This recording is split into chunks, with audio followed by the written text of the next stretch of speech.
അത്തിപ്പഴത്തിൻ്റെ മരമാണ് കേട്ടോ. നിങ്ങൾ ആരെങ്കിലും ഇങ്ങനത്തെ മരം കണ്ടിട്ടുണ്ടോ?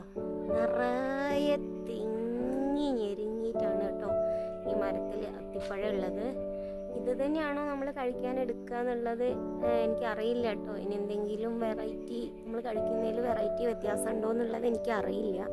പക്ഷെ ഇവിടെ ഇങ്ങനെ എന്താ പറയുക, അത്രയും അത്തിപ്പഴം ഉണ്ട് കേട്ടോ. എത്രയെന്ന് എണ്ണിയാൽ തീരില്ല.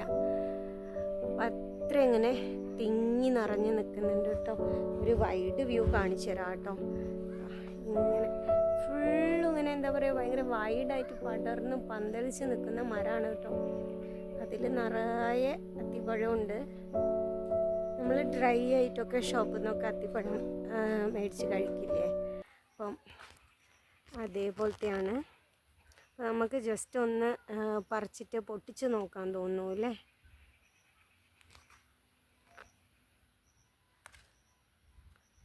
ഇതാണ് കേട്ടോ.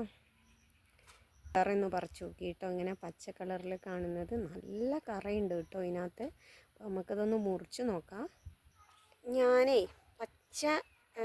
പച്ച ഇതിങ്ങനെ പൊട്ടിച്ച് നോക്കിയ സമയത്ത് നല്ല കറയുണ്ട് കേട്ടോ. അപ്പോൾ അതിൻ്റെ കളറ്, അതിൻ്റെ ഉൾവശം, വീണുപോയി. ഉൾവശം ഇങ്ങനെയാണ് കേട്ടോ കണ്ടത്. എന്താ അങ്ങനെയെന്ന് അറിയില്ല. അതിന് പാകമായിട്ടാണോ അതിനെ പറ്റിയൊന്നും എനിക്ക് അറിയില്ല കൂടുതലായിട്ട്.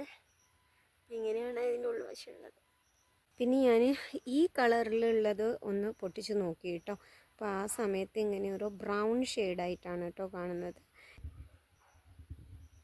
കഴിക്കുന്നതാണോ അല്ലെങ്കിൽ വൈൽഡ് വെറൈറ്റി ആണോ എന്നുള്ളതിനെ പറ്റിയൊന്നും എനിക്കറിയില്ല. കണ്ടപ്പം ജസ്റ്റ് വീഡിയോ എടുത്തു എന്ന് മാത്രമേ ഉള്ളൂ കേട്ടോ.